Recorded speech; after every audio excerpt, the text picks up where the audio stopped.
afternoon. Hello. My name is Folarin Bitire, and I have with me my co-host, OJ Molame. Hi. And welcome to our podcast, The Next 100.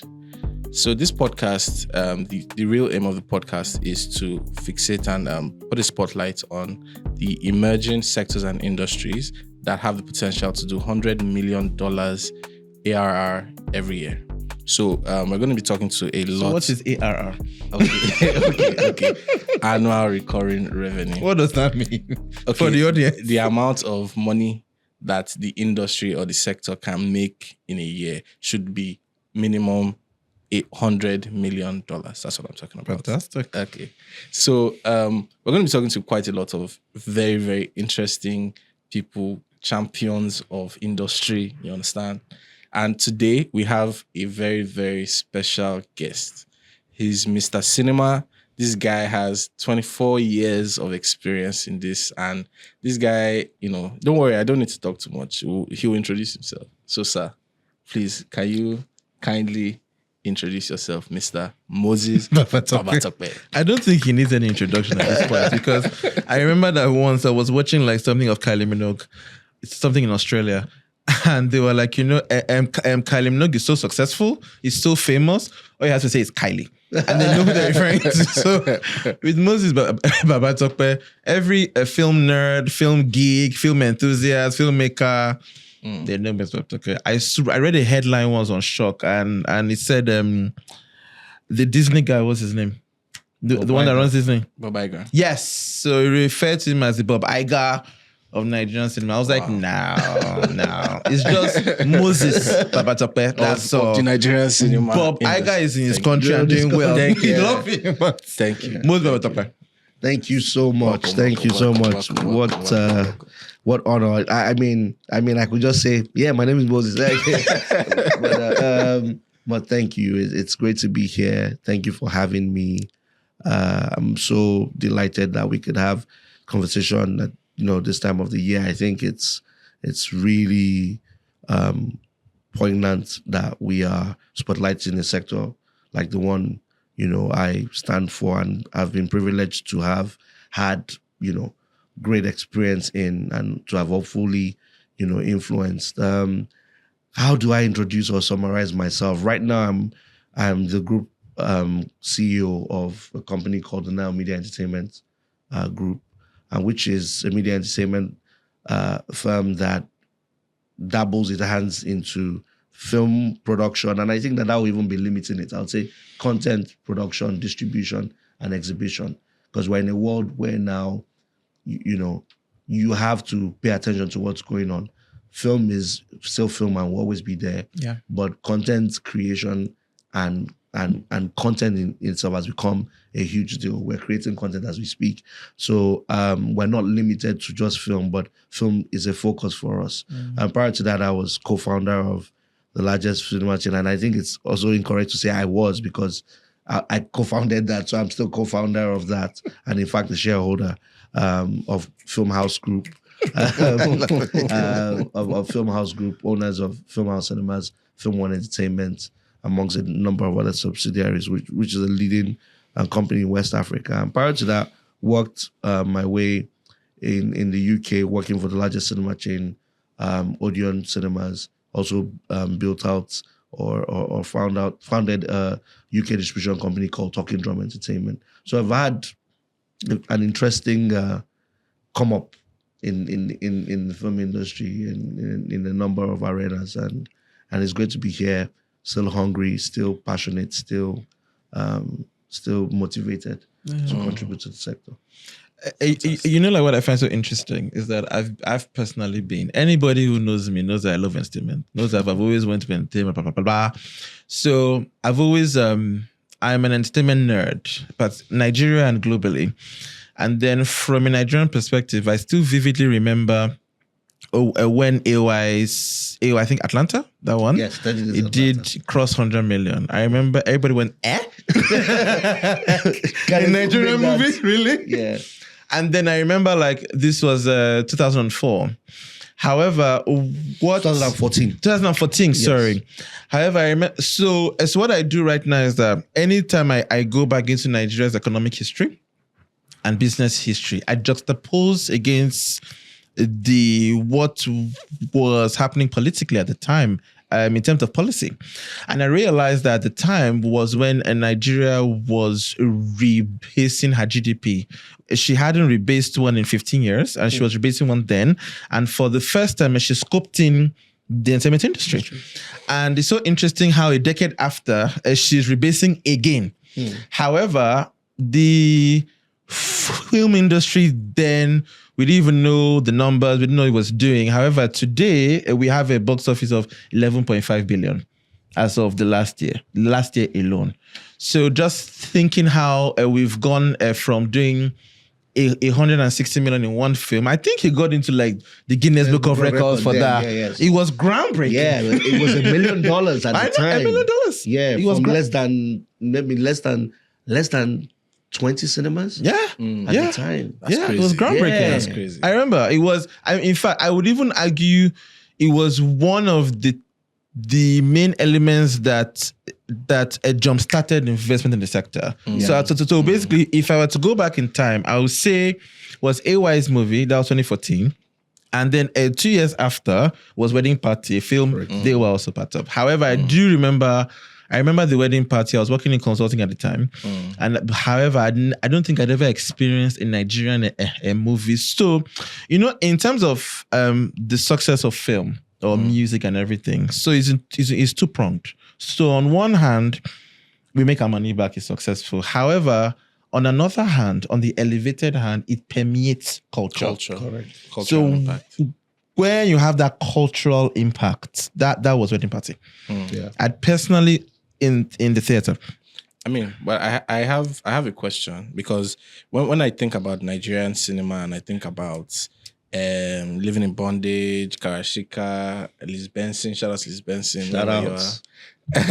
I remember Figurine. Yes. I feel like Figurine, October 1, I feel like the one with Wale Ojo, Phone swap. Yeah. I feel like that was like a resurgence. I think if you look at the economic, like the macroeconomic situation in Nigeria, after 2009, I think the loans in the banking industry-wide went very bad. I think like something like 50%, or if I remember correctly, in Q4 2009 or 2008 or so. And then they then created AMCON, and then everybody was now like, okay, let's invest in, other alternatives. Asset classes. It seems like that's when it really kickstarted. Is this a correct view?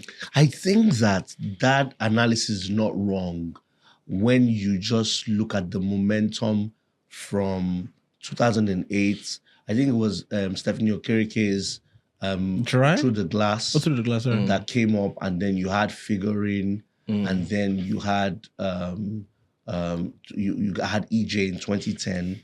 Then you had Tango with Me in 2011. You had Anchor Baby.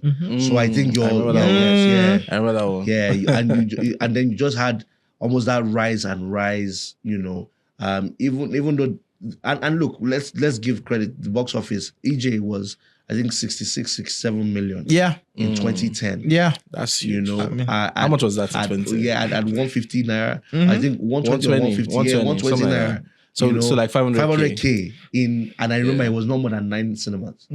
That's. In fact, I remember EJ, because EJ was the first Nigerian film I saw in cinema, and I remember I saw it in Galleria, and I remember I walked into a Galleria like that day to cut my hair, and Shout out to Galleria. Shout out to Ben Bruce Every time. Shout out to Ben Bruce every time. The original OG.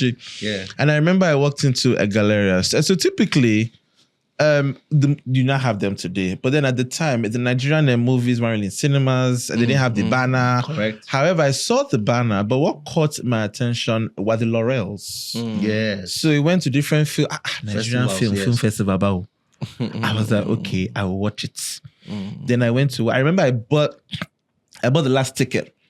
So when I went into the cinema to watch the film, I was the last seat, and I remember I watched the film.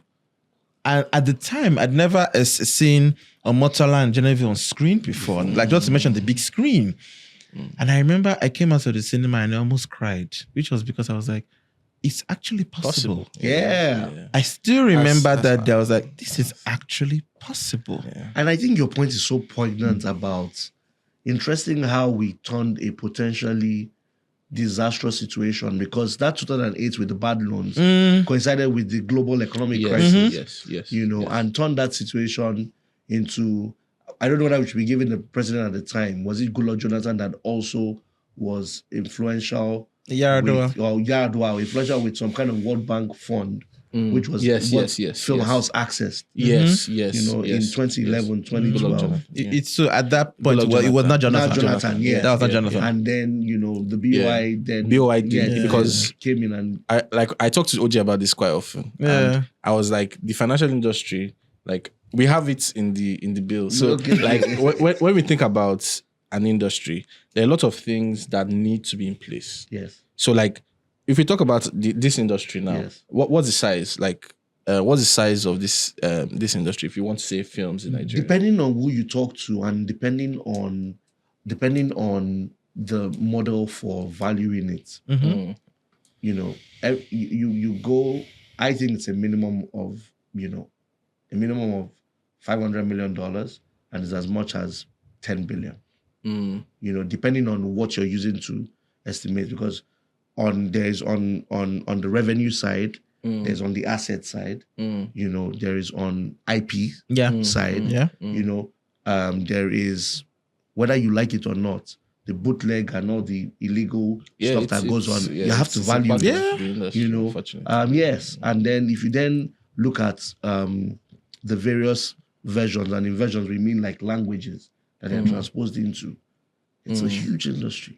I mean with 11 billion in box office in a sector that, and that's and I always try to, and I'm happy to have this medium to also not correct an impression, but to put in context that 11 billion is tickets sold. It's ticket revenues. Not concessions. They're accelerated concessions. Yeah. Concessions now are almost 1 for 1. Yeah. So a lot of people don't know. It's almost 1 for 1. I'm surprised it's not more, inflation. because typically concessions would be more.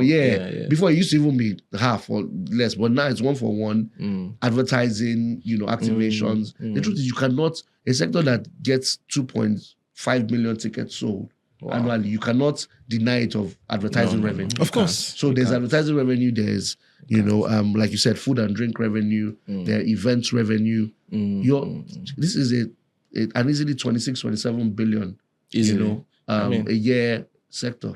I mean, my church has, and a lot of churches have this.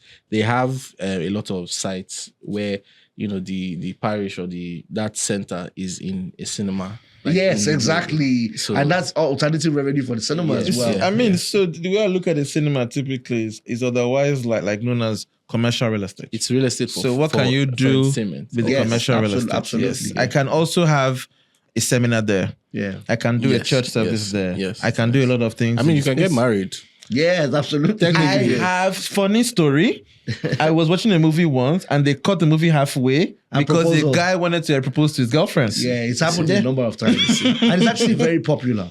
It's one of the more popular sites for that, and it's one of the things that in terms of reinventing the experience that a lot of cinemas want to continue looking into, personalizing that proposal, and all the things you can do with it. But I wanted to make one point about the importance of the reported box office, the importance of documenting that this sector generated that informal revenue demand and supply. 11.5 billion in probably the most challenging economic year that we've faced in, if not of all time. And is the so-called entertainment, so-called creative sector that everybody doesn't seem to quite understand. Knows that is there, knows that is valuable, but that we generated that locally. I think that, if we let it sink, if the powers that be were like that was generated locally. Imagine if there was better enabling environment. Imagine if we multiplied the amount of access or locations by 2 or 3. Imagine Imagine if we were deliberate like Korea or China Mm. in the 2000s, the $100 million question will be closer to the answer. You know, it's funny because so when I started understanding entertainment industry as an industry, like removing the passion, looking at it as a proper industry, that was when I started to now understand. I will get into that much later. I started to understand the concept of distribution. So as we're now evolving into the road to $100 million sector, how can we get there? The number one issue in film and entertainment is with distribution. And I remember at the time, so basically I grew up watching movies, loving movies, blah, blah, blah, blah. However, I didn't understand the business of it. So it was when I started looking at, okay, how many cinemas are in America? How many cinemas, thousands of how many screens? How many screens? About 40,000 screens. How many screens are in China? China is almost 100,000 screens. And it's the government that's driving that, by the way. Wow. It's the government that's driving that. So you look at that, you look at the UK, maybe about 7,000 screens. You look at France, 6,000 screens. And then you now juxtapose against their GDP standing. So you look at the American GDP, look at the Chinese GDP, look at the UK GDP, and you almost see a match. However, you now see India. So India's GDP today is about circa 3 trillion. They're standing in the world as like number 4 in the world. Number 4 after Japan, so number 5 in the world, circa 3 trillion. And then you look at the number of screens they have. That's where you now understand, okay, so they have the multiplexes and they have the single screen cinemas, otherwise known as community cinemas. So typically, I always say that, the problem we have in Nigeria is that we are too aspirational. So we jump quickly. We look to America. Yes, I want to build. We want to just blow. Yes. We want, but they always say look to India. So now on the conversation of distribution. So when the cinemas returned in 2004, shout out to Ben Bruce with Galleria. Because at the time, every teenager went to Galleria. So a part of our history. So shout out to Ben Bruce. Then it was a multiplex. A premium cinema, premium entertainment. And then before them, Filmhouse came. At the time, it was a new Metro. Yes. I'm revealing my age, it's fine. New Metro, Palms, then they left, then Genesis came, and then before Filmhouse came, Ozone and the rest. And they were all doing the multiplex model, of which I think has done well to date. Yes. However, the peculiarities of Nigeria is that we have the middle class, we have the upper class, and we have lots of, then we have the other middle class, basically, the other part of Nigeria. So, but these people to consume the same entertainment, They do. aka on YouTube, or bootlegging, or the Alaba market, or the Asaba market, or the Enugu market, or the Kannywood market. So the question is, okay, how are they doing it? How are they paying for it? Because a lot of the time, what you find, they're actually paying for it. Yes. If you're watching a movie on YouTube, it's not free. You're paying with your data. So basically, today, now, if you look at MTN's financials, I think as of September last year, the revenue of data has now outstripped voice. I think voice and text combined. Wow. So the revenue of data has now outstripped voice. So if you're walking on the road, you see a security guard with his phone, staring at his phone, and he's paying for whatever it is he's watching in data. However, if you're in Obalende or one of those areas and you're taking a walk around, you still see a cluster of people doing something in a center. Either they are betting. If I remember, there was one day I was in the car and I was driving and I saw there were like a couple of plastic chairs. There was a white screen. They were watching something. Interesting. On Alfred Rwani, of all places. Wow. It was right there. So basically I'm leading to now the conversation of distribution. In that, okay, for this sector to generate $100 million over the next decade, how can we advance our distribution conversation? And I think that platforms like this are so critical for that because it sparks, thought process. It also brings to light to the fore the achievements and some of the structural challenges that the sector faces, but also some of the innovative steps that we're taking, because we're looking at it. Yeah. We all know that there is something, and we are all encouraged by the results we are getting. 11.5 in spite billion. of, sorry? 11.5 billion. Yes, I keep saying it. 11.5 In billion. spite of, let me make it clear again, in spite of no support, Yeah. little or no support, we are faced with, of course, the challenges that, all the various sectors, face. So rising costs, Yes, power yes. cost, all of this kind of stuff. Let me also put it in perspective that, maybe we looked at a year ago, 18 months ago, this 11.5 billion would have probably been a fifth or a quarter of our target of $100 million, just by looking at where the Naira was. Yes, True. true. And even when the Naira was at the level it was, we got to 7 point something billion, right? If I remember very well, it was when we returned back, it jumped to 6, then we went to 7, then 11. And why I'm just highlighting and almost like reiterating this point is we have a great foundation to start from. Yeah. We have proven a thesis, and the thesis is that there is a demand for this kind of entertainment, for this kind of sector.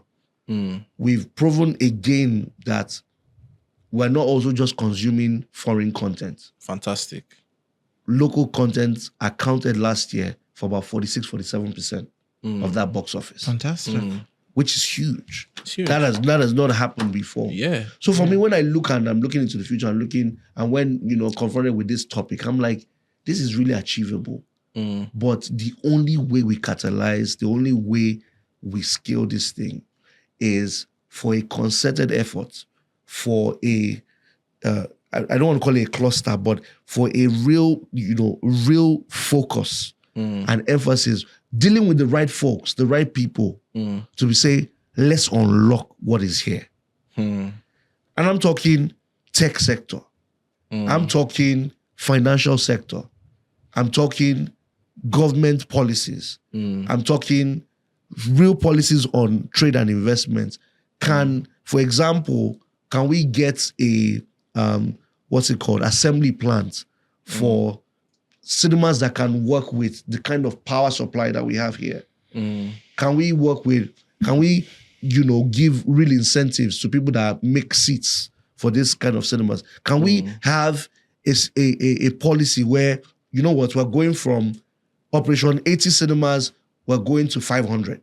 And we're even talking mainstream cinemas. And then we're now saying, what are we doing with, for example, the communities and the local governments in terms of representation? What are we having in all those places? Where we sit down, there's a think that these guys have achieved this. If we enabled all of this, or what would it take, to take it from here to here? And what are the case studies? Because case studies abound. Yes. And from our own field studies and all the things that continue to encourage us to continue, it is so clear, when you just said it now, it is so clear that people want to consume entertainment, like film. Yeah. People want to see a reflection of themselves, Exactly. the characters, the stories that they see from day to day. Exactly. I think we also underestimate the power of, I don't want to call it Nollywood 1.0, or where we're coming from, where Nollywood on DVDs and VCDs, where it was a real reflection of what was going on in society. And without we knowing, it was really creating huge soft power for us. It was actually the foundation for the music to then come Yes. afterwards. Yes. So we've always had a very powerful medium that we've struggled to formalize. Now we've done it. And the question now becomes, this is the moment. This is the time. There's never been a time like this where you've shown as much resilience as possible. You've come out of the doldrums. December, we did 538,000 tickets. Wow. An average ticket prices of between 5,000 and 7,000 Wow. across the country. Wow. No one has to tell you that this is what you build from. And no one's telling you that if you could do 530,000 people paying those amounts, there's another 1 or 2 million that will pay half of that. And then another multiplier of that will pay 1K. Leaving their homes to have a great time. So why are we not prioritizing that? Why are we not seeing beyond the revenue impact? Why are we not seeing the employment generation? Correct. Fantastic. Why are we not seeing the tax generation? Why is it that we are still looking for, God forgive me, I'm sorry, power that we don't see the process, we don't see where money is going to, road infrastructure that takes so long to happen, even though all of those things are so important and will help what we're doing with cinema. You can talk about all the other things that we are so obsessed about that we're not, but you're able to see a film made in 3 months. You're able to see people react to that film in 6 months and spend. People get jobs. People are, their mental, they throw their mental challenges away for that 2 hours, 3 hours. We're seeing it happening in our very eyes, and still there seems to be a, oh, nice, at best, congratulatory message. At best, a framework is being developed. At best, conversations here and there. So, for me, and that's what I want to spend the next few months doing and saying, come on, guys, come on, everyone. Like, we need to pay attention. We've always paid attention. Let's move from paying attention to acting. Let's move. Let's take the plunge. Can a consortium of well-meaning people in financial sector say, you know what? Let's see 10 billion, 15 billion. Let's don't call it gamble. Let's invest. We've seen billions of money go down the drain and has become nothing. We've given a track record, and we've shown resilience. We've shown, what's it called, a viability. We've shown that local sector has stayed. We've shown resistance to even disruption with the streamers coming in. I could go on and on and on. I'm so passionate about it, and I'm just like, why are we missing this thing? And lastly, I know I've spoken a lot. I understand the fascination for content investment. I understand a number of us are creative at heart. We want our stories told. We want to also, carry out a part of us that maybe was not nurtured, was not encouraged, because there's question marks about, anybody that was creative. It was almost like a career or a what's it called? A talent for no hopers. Do you understand? You're not serious now. Do you understand? You're not serious. Yeah, do you understand? And then suddenly now, it is the one that's giving hype. It's the one that we're seeing the Tolu parties, bless him and thanks for all he's done. And we're seeing everybody frolicking with and enjoying the presence and of celebrities. Has become something. I love that. Actually, I'm going to use that. Do you understand? To no hopers. Yes, it's become something. So, NFA, no future. No future. Yeah. So I'm like, this is the one to bet on. Yeah. This is the one that it's quite clear. How can we see somebody over the last 4 years, 600 million, 660 something million, 1.4 billion, 1.8 and counting, 1.6 something and counting, and we're just looking and we're like, I'm from the same sector. I know. That growth is, we're talking about this off screen, that the growth trajectory, even though, yes, in dollar terms, yes, there's a move. Yeah, yes, maybe, down, but the growth trajectory in terms of the revenue is astounding, because the Jennifer and Funka Akindele movies have gone from 1 billion to 1.4 to like 1.6. Is the growth has been crazy. So like you've mentioned a lot of things that actually we need to on this road to $1 million. You've mentioned That's fine. You mentioned government policy. Yes. You've mentioned institutions. So you've mentioned services, for example. You mentioned that we need chairs, for example. Yeah. So we need people who manufacture the chairs, because one of the issues that every industry faces in Nigeria is that a lot of your expenses, the capital costs, are in dollars or dollarized. Correct. Because you're either importing it, Yes. or you are paying for it here from someone who has That's imported important. it. So because the costs are dollarized Yeah. and your revenue is in naira, it's a mismatch. Correct. So what's happening is that as the costs keep going up, you need to do 10 times more and 10 times more. To So justify the dollar investment. exactly. So for two things I want to ask you. Number one, we want to make, because the purpose of this podcast is to drive consensus. I mean, the consensus is not going to be general. Everybody's not going to agree. Yes. But we want to drive some level of popularity of one mindset or one approach of how we can actually do what it is that needs doing for us to be able to get to $100 million every year in revenue. Yes. So in terms of policy, Yes. in terms of the institutions, that's like talent acquisition or talent development, in terms of services, Yes. platforms, in terms of even the demand, because, OJ mentioned that people want to watch or consume this content, but desire and demand are different. Correct. I like that. Desire and demand. Desire is, I like this. Yes. Do you have the money? Are you willing to part with your time? Can you go to the place where we have the distribution, or can the distribution get to you? Would you understand it? Because I was saying to OJ that, there's some folks who you take to Ebony Life Place and they won't feel comfortable there. Very true. So if you are trying to use Ebony Life Place to then sell a movie to somebody, maybe you are not selling it well. Maybe you might not be as successful. So you mentioned community cinemas. So I want us to just dig a little bit deeper into the things that are required, from that lens. So for policy, for talents, for the infrastructure, for the services, and so on and so forth. Great. And thanks for that. I think a good balance to this conversation is just to also reiterate the fact that cinema is just one segment, of how we can monetize filmed entertainment. It's a very important segment. Everywhere else in the world, it is the, shop window. It is the one that enhances the profile. It's the one that enhances the value, and I think that a more sustainable approach is, of course, focus on cinema and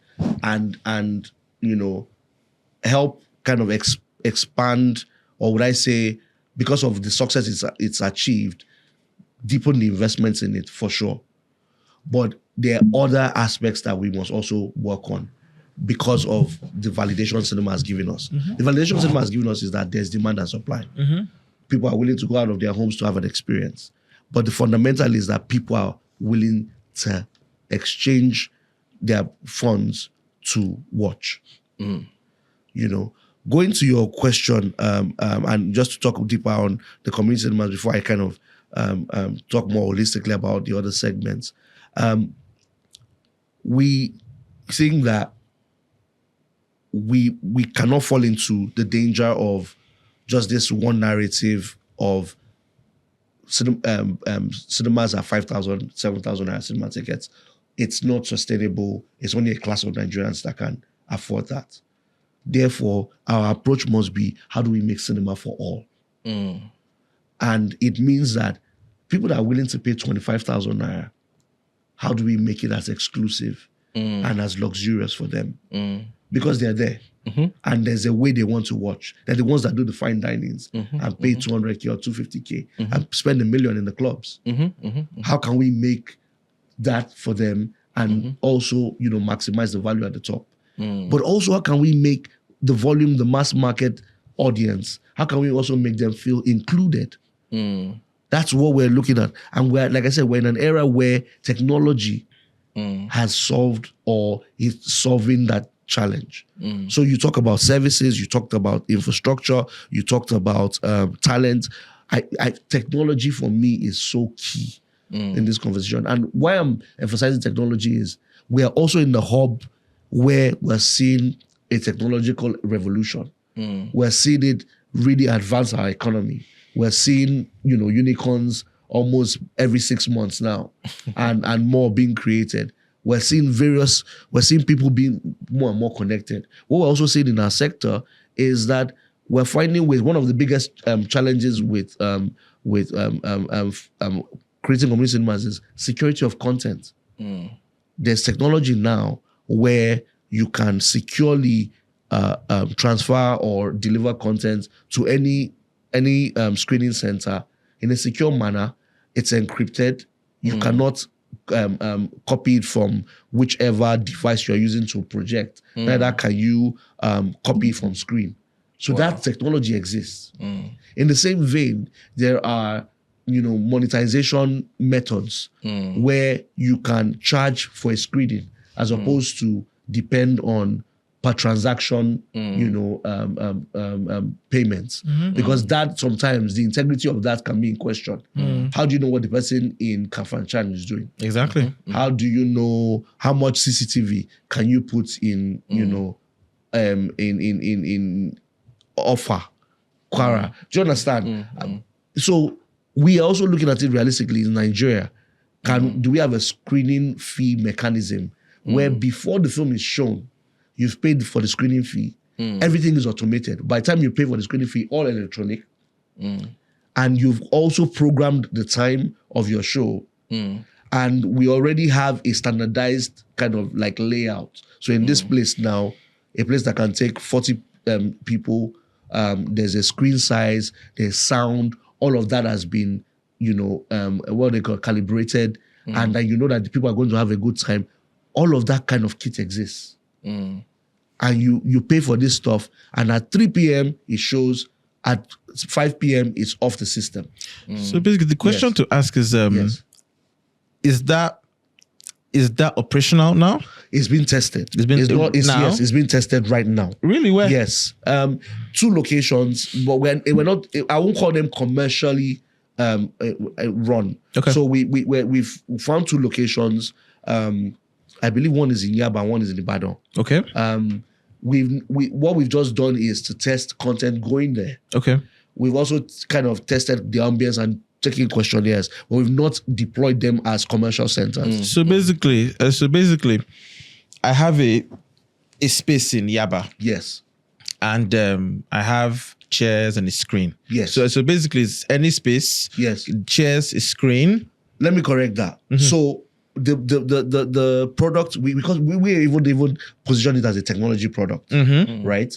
Called Film Hub. And I should say this is very different to Nile. It's something that Nile is supporting. Film Hub has its own CEO and its own structure. Okay. But it's something that we very much are supportive of. I sit on the advisory board. And for us, is any space that can take 50 or more people, Right. that we can standardize the sitting pattern. We are standardizing the sound and vision, right? It has alternative source of power, solar generated, is in a relatively secure area, is at least 5 kilometers from a mainstream cinema. Why? So that was a good question. Because we don't want to cannibalize the cinema going audience and mainstream audience. Yeah. That makes We sense. feel like let's not immediately start giving question marks about our intentions. Our intentions are to expand and build on what has been successful rather than take away from. We want it to be more inclusive rather than taking away from. And we want a situation where, almost like in a plane, you're in economy. You want to go to premium economy and to business and to first class. Let that continue to be premium economy. Right? And business and first class. Let us show that this entry level is where there's a lot of value. Why are the FMCG, FTMGs, whatever they call them, why do they continue to find ways to thrive in this kind of economy?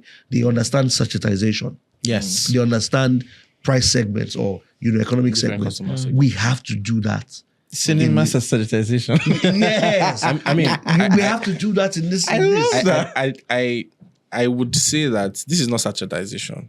Yes. I think sachetization as a strategy has its limitations. I agree. And I think in with a product like cinema, with a product like content, with a product like entertainment, Yes. I think it would be like carrying your designer, whatever, and going to Obalende in Goslow, and then you say you want to sell it there, it's immediately devalues it, right? But this is not about a devaluation of the thing At all.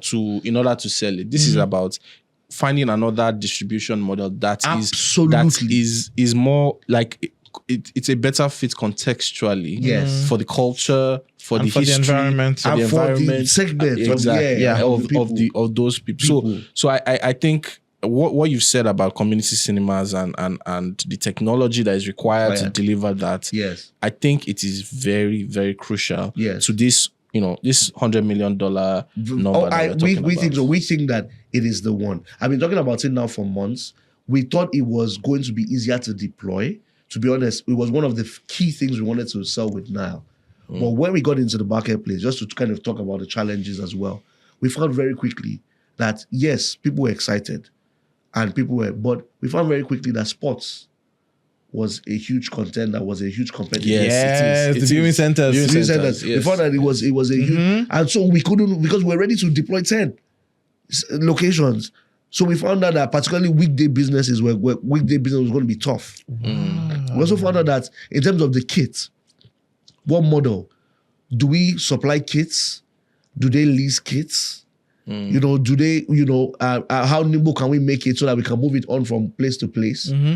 Those are the things that now we want to actively test. Those are the things that we are very much committed to. But we also need the capital. We also need people that are willing to see the vision with us. Now, you know what? This is not going to be a smooth, it's not going to be a quick, what's it called, resolution or a quick answer. But over time, if I can almost, not almost, if I'm able to bring Everybody Loves Jennifer to you at some point, and the biggest films, that creates confidence that is going to come to my area. And that creates, what's it called, the culture that I can patronize. And look, I'm going to have this experience too. But until we do that, there's going to always be, let me just stay on my safe zone, the one that makes me money. So those are the kind of challenges that we faced. We talked about talents and all of that. We're also training people on, look, this is the way we need to go and, we need to go and kind of popularize this concept. And it is not the easiest as well in convincing them, but people are very much open to it. And the final point I wanted to make is there's a lot of power in those, what I call hubs or communal screening centers. There's a lot those places can be turned into. Those places can become internet hubs for kind of sensitization. Of course. The screens can be used for advertising and education. Those communal centers can be used for, communal groups and meetings. A lot of the lawmakers can empower their people through it. There's so much that we can do. That same place can become a VOD center of sorts. Where you see in markets that they have Bluetooth areas where they download films. We can formalize all those things. And, people have said, can we get 1 million subscribers? Imagine across those hubs, you have 1,000 of those. Imagine you have a partner in a Starlink or another fiber optic where the value exchange is that they're advertising their stuff and it's a CSR. Imagine what we could do with those centers. For me, $100 million is scratching it. So basically, our thesis for the $100 million in terms of the cinema distribution is to scale up the community cinemas. Absolutely. Scale up that network actively. How many do you think we can accommodate in Nigeria? 10,000. 10,000. Yes. Interesting. In how long do you think it takes to get there? I love this question.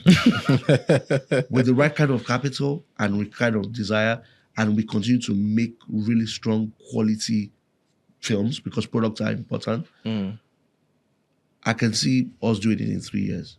Interesting. 3 years? Yeah. So I imagine it would be independent people, independent like real estate owners or independent entrepreneurs, owners of viewing centers would then sign up to it. Sign up, absolutely. Yes.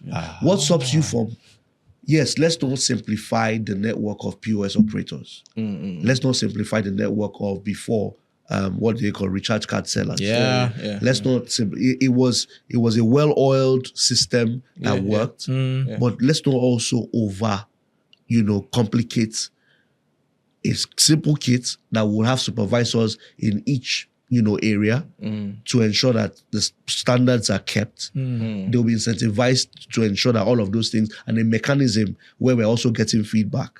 All of those things can be done. Like I said, technology solves so many things for us. That's why I'm confident with the right level of capital, right level of training, the technology exists. All of those things can be done. The films being deployed. Imagine the marketing that goes out for this, across. And you would have a revenue share between the owner of the real estate, the power person, the internet person. So I would say that in terms of the model, flexibility has got to be adopted. On the revenue share. Yes. Yeah. Revenue share, screening fee, because screening fee, for example, if I say pay me 10,000 naira per screening, and that screen you can afford to sell it for 40K. You made 30K. That's the old Alaba model. Yes, you can remember. Just pay me. My own is almost paying my minimum guarantee. Just pay me my minimum. Minimum guarantee. Yes. Here's what they used to call it. I don't want to be in like, you declare 0. And then we'll start having fights because some people saw 20 people there. So I would want to, my trusted partners, give an incentive to people that show integrity and give a better revenue share split. And people where you say there might be questionable things, start with, Start it with a hybrid of pay me, a screening fee, but have a way of monitoring performance. So there's another technology we're also doing we're exploring, where there is infrared CCTV. Put on the screen that you're watching, and it detects the number of people watching. Interesting. So over time, we're studying the patterns. And then when we see that we're shortchanging ourselves in terms of, the screening fee, we can go to a revenue share fee. Again, you have things like data protection, and all of those things for people who would have to sign off and all of that. But we're really thinking in terms of the tech. How can we use tech to solve these things? I'm also thinking in terms of, the places that don't have tech, what do we the infrastructure has not reached them? How do we also, incorporate them? But I honestly think, look, at one location per local government, we're almost at 1,774. At 3 per local government, you can do the maths. We're over 2,000. So 10,000, where I'm speaking from a place of authority on the numbers. In the north, there's already 5,000. Viewing centers. So, getting 10,000 is not far-fetched. It won't be that much of a stretch. And this is like a play that can happen because one of the core things that we are talking about on this podcast is export and import substitution. Okay. So import substitution in the sense that the films that we're making locally are being watched by our people as opposed to them watching the foreign film that we have to pay in dollars for. Wow, fantastic. Well done. We do, because when we even repatriate funds to them, we have to change in dollars and all of that. Yes. And sometimes with our devaluation, they wonder whether we are even what do you understand? Yeah. And they've had conversations where look, just buy the film from us and then exploit here. Do you know it's so funny because the box office of this year global in America was like $8.7 billion. Then globally, I think $30 billion, give or take. And I remember I was reviewing the countries. Nigeria wasn't there. The only African country there was South Africa.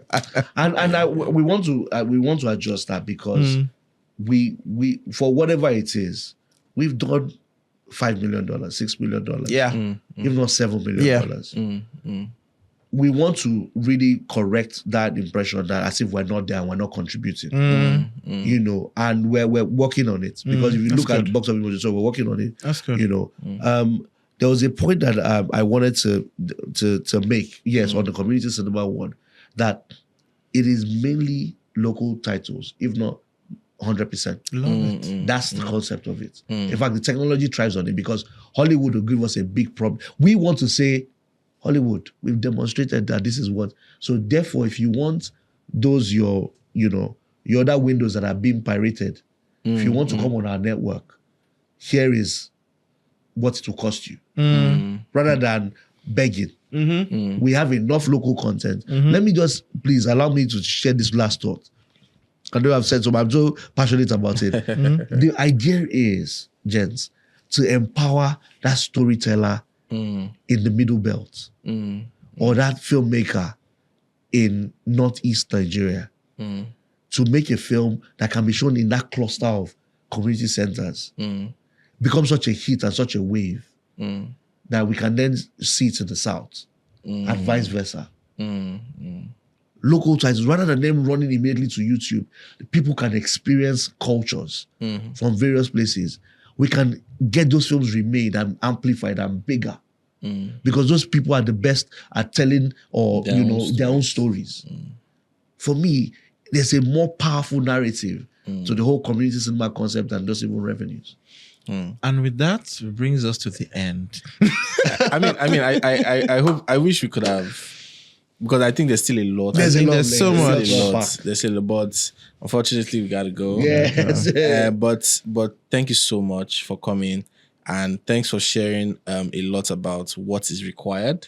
And we at Sandbox will definitely keep in touch because we think that there's a whole lot here. You see, just a final note. You see, one thing about Nigeria that always deeply fascinates me is that how we thrive in segments. Yeah. So using banking now, for instance, you have your GTBs and the accesses. They've done extremely well. However, we've had banks for over 100 years and we've still not been able to bank the country. And it was the issue of the model. So GTB access just can't bank the whole of Nigeria. It's not possible. It's not even profitable for them to do so, to be fair. It's not it's a solution looking for a problem. Yeah. Because really the people that you're trying to bank, the revenue model you have, which is credit, you've not figured out collections. Yeah. And because you've not figured out collections, the retail banking in Nigeria is mostly fee and commission income. Yeah. So it's just, you put money in the account, you send money, you collect 15 naira, that's it. So there's a guy who has a book on techno-feudalism, and that's why he thinks that the big tech companies are becoming, and there are some people that share the sentiments that that's what banks are in Nigeria for retail customers, because there's a bank that maybe 50-60% of their deposits come from retail, but then like 70% of the loans go to 2,000 customers. Yeah. Wow. Or less. So then, you look at, even if, of course, an access bank is set up to bank the corporates, to be fair, to their defense. And then you now see over the past 10, 15 years, the growth of agency banking. So today you have about, like 1.2 to 2 million agents registered and active in the country. I remember I was watching on Arise and it said that like half of the local government areas in this country don't have bank branches. However, that gap is being covered now by the agents. So bringing me back to the cinemas. So for the past 20 years, we've done the multiplexes to bank. Middle class watchers. I like that. To bank the OJs and Falaris and our crew. So they'll go to cinema. And then the Ebony Life is to bank the 1%. And interestingly enough, Ebony Life is now the number one cinema in Nigeria. Instead of box office. Interesting. However, we now have to do the microfinance bank for the masses. The money point, the OPay. Correct. Yes. Correct. Yeah. The money point, OPay, PAMPay for the masses. And I think that's where we are now at the point, that's where the community cinema should step in. Very interesting stuff. However, on a very final note, I know that the federal government has issued waivers for licenses for the community cinemas. And I know... Yeah, we pushed for that, and we're benefactors of it. It's just that it's taking us longer to get those tests done. But this podcast will be the first to know once we start making headway. Well, it's a focus for us. Because it's something we believe... internationally, arts and culture is really funded by the government. In fact, the UK government announced, was it yesterday or today, a soft power council. And I think 60-70 billion pounds is going to that for a soft power council. So I'm happy the government has taken a step into direction, and hopefully we can go more. So All right. that brings us to the end of our episode 1. Thank you very much, guys. Thank you And- so much. so much. And don't forget to like, follow, share, subscribe, comments, everything. Please follow us, and we will love to hear from you. Love to get feedback on this. And thank you so much Thank you for having me. coming. It's been a wonderful time. Thank you, OJ, and God bless. Peace out.